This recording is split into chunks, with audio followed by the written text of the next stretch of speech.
लग्नाची बेडी या मालिकेच्या आजच्या भागामध्ये आपण पाहणार आहोत. ऋतुजा, रुक्मिणी आणि रेश्मा तिघी हॉलमध्ये बसलेल्या आहेत. रेश्मा रुक्मिणीला पटवून देण्याचा प्रयत्न करते की ही व्यक्ती सिंधूच आहे. कारण सिंधू आहे त्यामुळंच तर ही घरातून बाहेर पडली होती, पण पुन्हा एकदा माघारी घरामध्ये आलेली आहे. माझा तर्क असा आहे की ही व्यक्ती सिंधूच आहे. रेश्माने लावलेला तर्क रुक्मिणीला पटत आहे, पण ऋतुजाला मात्र हा तर्क पटत नाही आहे. ऋतुजा म्हणते, मला असं अजिबात वाटत नाही की ती सिंधू असेल.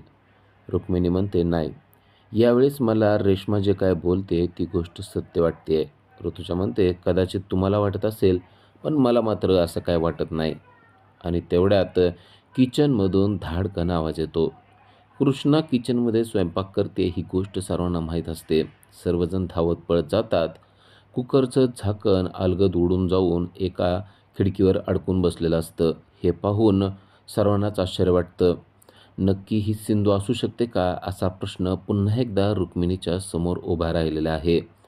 सिंधू अशा प्रकारे तर कधी स्वयंपाक करत नव्हती, असं ऋतुजा सांगते. मी 100% गॅरंटीने सांगू शकते की ही सिंधू असू शकत नाही. ही कृष्णाच आहे. रुक्मिणीला देखील असं वाटायला लागतंय की खरंच ही ना कृष्णाच असणार आहे. सिंधू असला पोरकटपणा कधी करत नव्हती आणि हिची स्वयंपाक करण्याची पद्धत तरी बघा. अहो, किती घाणेरड्या पद्धतीने ही स्वयंपाक करायला लागलेली आहे, असं ऋतुजा म्हणते.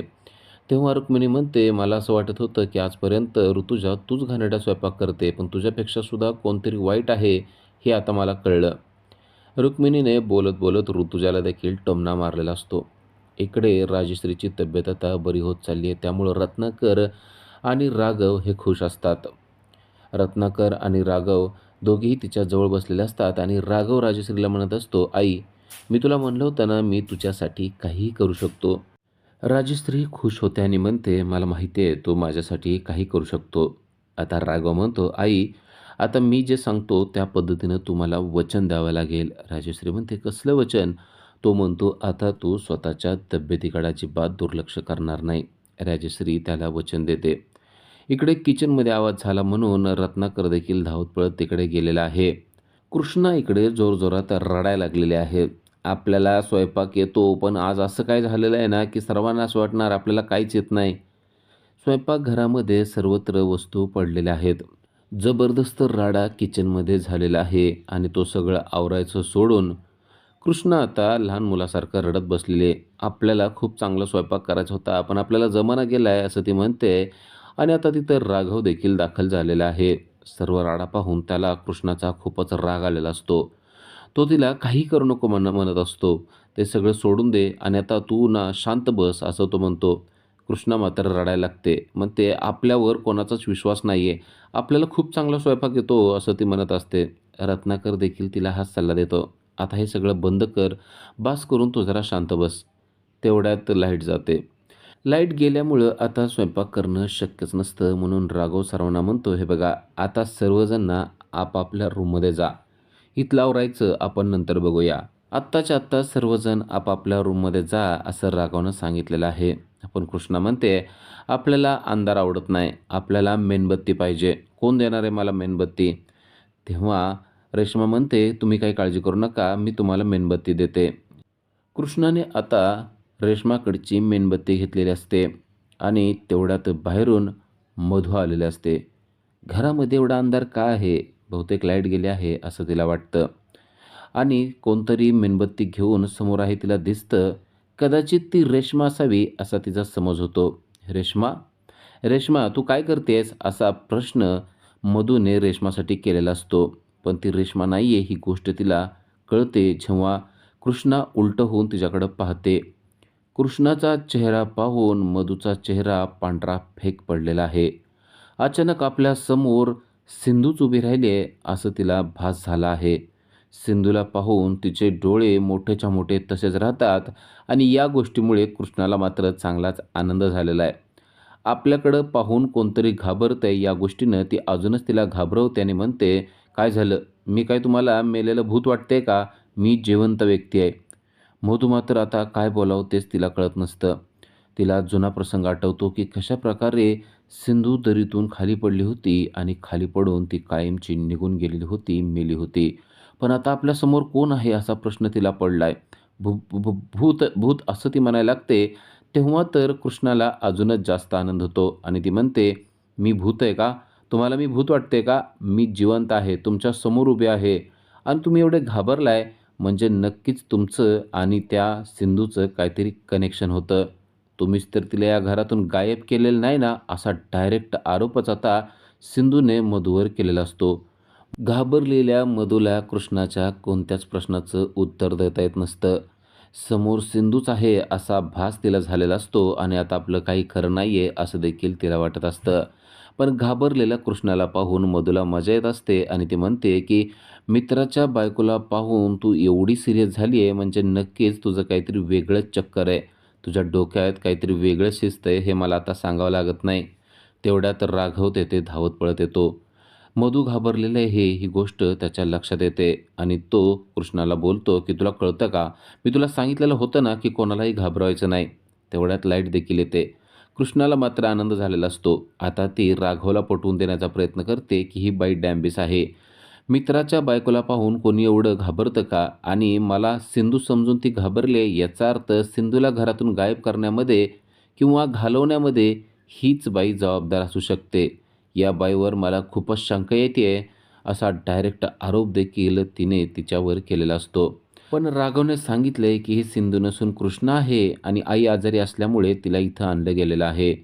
तेव्हा मात्र मधू खोटं खोटं हसण्याचा प्रयत्न करते. पण ती मनातून पूर्ण घाबरलेली असते. राघव कृष्णाला म्हणतो, "कृष्णा, मी सांगितलेलं ना तुला की तुझी जी खरी ओळख आहे तीच सांगायची. असं काहीही सांगून कोणालाही घाबरवायचं नाही." कृष्णाला मात्र खूपच आनंद वाटत असतो. ती म्हणते, "आपल्याला जे वाटतं ना आपण ते करतो आणि आपण इथं काहीच केलेलं नाहीये. हीच आली आणि आपल्याला घाबरली. त्यात आपला काय दोष आहे? मला तर हिच्यावर संशय येतो. ही कशी बोलते, कशी वागते बघ." राघव म्हणतो, "तुला जेवढं सांगितले, जे सांगितले ते काम कर. तुला पोळी करायला सांगितलं होतं आणि चहा बनवायला सांगितला होता ते तू केलं नाहीस आणि उलट इथं येऊन तू हिला घाबरवत बसली आहे." मधूला मात्र घरात काय चालले त्या काहीच गोष्टी कळत नसतात. मधू म्हणत असते की नक्की ही कोण आहे? सिंधू आहे की ही कृष्णा आहे? का सिंधूच कृष्णा बनून पुन्हा एकदा आपल्यासमोर उभी राहिलेली आहे? सिंधू काही करू शकते ही गोष्ट तिला माहीत आहे. कृष्णा तिला म्हणत असते, "या कृष्णाचा कारभार नाही ढिल्ला, जो नडेल त्याच्यावर करणार हल्ला आणि तू नक्की तुझ्या मनात काय चाललंय त्याचा विचार कर," असं देखील कृष्णा तिला जाता जाता म्हणते. कृष्णाचं हे सगळं बोलणं ऐकून मधूच्या पायाखालची जमीन सरकलेली आहे. सिंधू माघारी आलेली आहे आणि आता आपली काही धडकत नाहीये या गोष्टीवर मधू आता फिक्स झालेली आहे. राघव मात्र तिच्या हाताला धरतो आणि तिला म्हणतो, "तुला जे काम सांगितलंय ना ते कर. तुला अगोदर पोळी आणि चहा बनवायला सांगितलंय. आई तिकडं तुझी वाट पाहत आहे. तिला खायचं आहे. लवकरात लवकर ते बनव," असं म्हणून तिला किचनमध्ये जाण्यास सांगत असतो. राघव कृष्णाला किती जरी सांगत असला तरी कृष्णा मात्र राघवला पटवून देण्याचा प्रयत्न करत असते की ही व्यक्ती मला बघून इतकी घाबरली. तिचा चेहरा बघा कसा पांढरा पडलाय. तुम्हाला असं वाटत नाही का मला बघून घाबरण्याची काय गरज आहे? आत्तापर्यंत मला बघून कोणी घाबरलं नाही. मग ही का इतकी घाबरली? तुम्ही नीट विचार करा. राघव म्हणतो, "तुला जेवढं सांगितलंय तेवढं काम कर. तुला सांगितलंय ना आत्ता आईला काहीतरी खाण्यासाठी पाहिजे ते बनव," असं म्हणून तो तिला किचनमध्ये जाण्यासाठी सांगतो. मधूचा निरोप घेऊन कृष्णा आता स्वयंपाकघरात चाललेले आहे. तर इकडे मधू खूपच सिरियस झाली आहे. मधूने डायरेक्ट शकुंतलाला फोन लावला आहे आणि ती म्हणते की सिंधू माघारी आलेली आहे. तेव्हा शकुंतला म्हणते, "तुमचं डोकं फिरलंय. ती व्यक्ती सिंधू असू शकत नाही. सिंधू एकतर त्या दरीत पडून तिची बॉडी सडून गेली असेल किंवा जनावरांनी तिला खाऊन टाकलेलं असेल. तुम्ही राघववर फोकस करा. राघवला तुमची गरज आहे ही गोष्ट लक्षात ठेवा आणि ती व्यक्ती सिंधू असणं शक्य नाही आहे या गोष्टीवर पण तुम्ही आता ठाम होणं गरजेचं आहे. अन्यथा तुमचं कॉन्सन्ट्रेशन जर का लूज झालं तर तुमच्या हातून राघव निघून जाईल," असा सल्ला शकुंतलाने मधूला दिलेला असतो. इकडे आता कृष्णा पुन्हा एकदा स्वयंपाकघरात जाते तेव्हा रेश्मा तेथे असते आणि रेश्माने पोळी बनवलेली असते. पण कृष्णा म्हणते की "मी तुझी पोळी घेऊन जाणार नाही. कारण तुझी पोळी राजश्रीनं अगोदर खाल्लेली आहे आणि त्यांना जर का ती पुन्हा दिली तर त्या ओळखतील की ती तूच बनवलेली आहे. त्यामुळं आपण बनवलेली पोळीच आपण घेऊन जाणार." पण रेश्मा म्हणत असते, "तुला स्वयंपाक नीट येत नाही. तू कसं आणि काय बनवलं असेल काय सांगता येत नाही. तू जे दिलंयस ते त्यांना खाता देखील येणार नाही कारण तू ते चविष्ट बनवलेलं नसणार आहे." ऋतुजा आणि रुक्मिणी देखील तेथे आलेल्या आहेत आणि त्या देखील कृष्णाला सांगतायत, की रेश्मा म्हणते ते अगदी बरोबर आहे. तू तुझा केलेला स्वयंपाक राजश्रीला खाऊ घालू नको कारण ती एकतर अगोदरच आजारी आहे आणि तुझ्या हातचं खाल्ल्यानंतर ती अजूनच आजारी पडेल असं आम्हाला वाटतं. त्यामुळं तू आता शांत बस आणि रेश्माने केलेला स्वयंपाकच राजश्रीसाठी घेऊन जा असं त्या कृष्णाला म्हणत असतात. तेव्हा कृष्णा म्हणते, आपण इथं कशाला आलोय ना ते आपल्याला माहीत आहे. त्यामुळं आपल्याला कोणीही शहाणपणा शिकवायचा नाही. कळलं ना? आपण आपल्याच हातची पोळी घेऊन जाणार आहे आणि आपण कोणाचंही ऐकत नसतो. आणि या बिंडोक बदकने केलेला स्वयंपाक चांगला असेल असं तुम्हाला म्हणायचं आहे का? असं ती चक्क रेश्माला म्हणलेले असते. कृष्णाचं असं अर्वाच्य भाषेमध्ये बोलणं ऐकून रुक्मिणीला काय बोलावं तेच कळत नाही. रुक्मिणी आता शांत झालेली असते. या कृष्णाला काहीही समजून सांगण्यात अर्थ नाहीये ही गोष्टसुद्धा आता रेश्माच्या लक्षात आलेली असते. रुक्मिणी देखील तिला म्हणते, "तुला जे वाटतंय ना, जसं वाटतंय ना, तू तसं कर. कितीही काही सांगितलं तर तू ऐकणार नाही हे मात्र खरं आहे." तेव्हा कृष्णा म्हणते, की "मी तेच सांगण्याचा प्रयत्न करते. आता आपण स्वयंपाक केलाय ना, तर आपणच घेऊन जाणार." राजश्रीकडे ताट वाढून घेऊन चाललेल्या कृष्णाला मधूने हाक मारली आहे आणि ती तिला "सिंधू थांब" असं म्हणते. तेव्हा खरोखरच कृष्णा थांबते. "बघ, तू सिंधूच आहे. मी तुला सांगितलं होतं ना, तू नाटकं करायला लागलेली आहेस." असं मधूने आता डायरेक्ट आरोप केलेला आहे. मी सिंधू म्हणल्याबरोबर तू थांबलीस. याचा अर्थ तू सिंधूच आहे आणि कृष्णा बनून तू या घरामध्ये आलेली आहे. तू बाकीच्या सर्वांना वेड्यात काढू शकते, पण मला तू वेड्यात काढू शकत नाही. असा आरोप मधूने जेव्हा कृष्णावर केलेला असतो, तेव्हा कृष्णा म्हणते, "आपण आहे ना आत्ता कॅरेक्टरमध्ये आहे. त्यामुळे तू आपल्याला काही बोलू शकत नाही. आपण कृष्णाच आहे, आपण सिंधू नाही आहे. पण तू काय आहेस आणि कशी आहेस ना, ते आपल्याला समजलंय." अशा शब्दात कृष्णाने आता उलट मधूचीच फिरकी घ्यायला सुरुवात केलेली असते. हे बघ, आपण सिंधू आहे म्हणलं ना, की आपण सिंधू आहे आणि आपण कृष्ण आहे म्हणलं ना, की आपण कृष्ण आहे. आपण काय आहे ते आपल्याला माहीत आहे. त्यामुळं तू काही तर्क करू नको. आपण काय आहे आणि काय नाही आहे असं म्हणून कृष्ण तिच्यासमोरून निघून जाते. मधूला देखील काय बोलावं ते कळत नाही. जाताना पुन्हा एकदा ती रेश्माकडे पाहते. रेश्मा मुद्दाम तिचा पाठलाग करत असते. तेव्हा ती म्हणते, "आपल्यावर वॉच ठेवतेस ना? बिंडोक बदक, आपल्यावर वॉच ठेवायची काही गरज नाही आहे." असं म्हणते. रेश्माला मोठा धक्काच बसतो. हे कृष्णा आपली पूर्ण लायकी काढते हे तिच्या लक्षात आलेलं असतं. तेवढ्यावरच थांबेल ती कृष्णा कसली. जाता जाता ती रुक्मिणीची देखील छेड काढते. रुक्मिणीला ती म्हणते, "फडफड घार, तुला वाटत होतं ना आपण स्वयंपाक करू शकत नाही. आपण सगळं काही केलेलं आहे." असं म्हणून ती निघून जाते. रुक्मिणीला असं बोललेलं अजिबात खपत नाही. पण आता हिला काही बोलता येणार नाही ही गोष्टसुद्धा तिच्या लक्षात आलेली आहे. रेश्मा आणि रुक्मिणी म्हणतायत, की आजकाल हिचं जरा जास्तच चाललेलं आहे. याच्यावर काहीतरी उपाय केला पाहिजे असं रुक्मिणीला मनापासून वाटत आहे. तर इकडे स्वयंपाक केलेला घेऊन कृष्णा आता राजश्रीकडे पोहोचलेले आहे. राजश्री शांतपणे झोपलेली असते. तिला ती उठवते आणि म्हणते, "मी तुमच्यासाठी खायला आणलेलं आहे, थोडंसं खाऊन घ्या." हा देखील आणलेला आहे, अगोदर वाटल्यास चहा घ्या. राजश्री उठते आणि राजश्री आता तो चहा घेणार असते. तेवढ्यात राघव येतो आणि जर का हिने खरोखर हा चहा घेतला तर हिच्या लक्षात येईल की ही सिंधू नसून कृष्णा आहे आणि त्यामुळं राघव म्हणतो, "आई थांब, चहा घेऊ नको." आई म्हणते, "का?" "अरे तिने माझ्यासाठी बनवून आणला आहे तर मी चहा घेणार."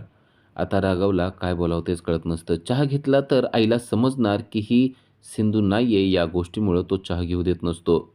पण कृष्णासुद्धा म्हणते, की "आपण एवढा चहा करून आणलेला आहे आणि तू घेऊ देत नाही असं का?" तेव्हा राजश्रीच्या लक्षात येतं, की ही व्यक्ती असं का बोलते आहे आणि दोन्ही हातामध्ये तिनं कप का धरलेला आहे ही गोष्टसुद्धा तिला खटकलेली असते. पण जेव्हा ती चहा पिते तेव्हा तिच्या लक्षात येतं, की हा चहा तर सिंधूनेच बनवलेला आहे. ती म्हणते देखील, की चहा इतका छान झालेला आहे. "पण राघवला चहा का दिलेला नाहीयेस? मला असं वाटतं सिंधू, तू तुझा उष्टा चहा राघवला दे. तुम्ही दोघे पती-पत्नी आहात ना, असं केल्यानं प्रेम वाढतं." असं म्हणून राघवला देखील राजश्रीने सिंधूचा म्हणजेच कृष्णाचा उष्टा चहा पाजलेला आहे. कृष्णा आणि राघव हे दोघं पती-पत्नीच आहेत असा आता समज राजश्रीचा झालेला आहे. पण ही सिंधू असं का वागतेय असा प्रश्न देखील राजश्रीच्या पुढं निर्माण झालेला आहे. दोन्ही हातामध्ये कप धरणं, त्याचबरोबर आपण, तुम्ही अशी भाषा बोलणं आणि हातवारे करणं या गोष्टीमुळे सिंधू तू किती बदललेली आहे असा प्रश्न राजश्रीने केलेला आहे आणि त्यामुळं राघवला काय बोलावं तेच कळत नाही. उद्याच्या भागामध्ये आपण पाहणार आहोत की कृष्णाने राघवला एक चॅलेंज दिलेलं आहे. एका एका काचेच्या बॉटलमध्ये एक फूल टाकलेलं आहे आणि ते फूल न हात लावता बाहेर काढायचं असं ते चॅलेंज आहे. राघव म्हणतो आपल्याला ते जमत नाही. तुला जमत असेल तर सांग. कृष्णा म्हणते ते सगळं काही आपल्याला जमतं, पण आता तू शर्यत हारलेला आहे आणि शर्यत हारल्यामुळं मी जे म्हणेल ते करावं लागेल. राघव म्हणतो मला काय करावं लागेल ते सांग. तेव्हा तिने एक वेगळीच अट त्याच्यासमोर ठेवली आहे, ती म्हणजे आपण केलेला नाश्ता तू आपल्याला भरवायचा आहे. हे ऐकल्यावर राघवला काय बोलावं ते कळत नाही. कारण ही तर सगळी सिंधूसारखी वागत आहे असाच संशय त्याला येतोय. अशाच अपडेटसाठी आजच आमच्या चॅनलला सबस्क्राईब करा. Thank you.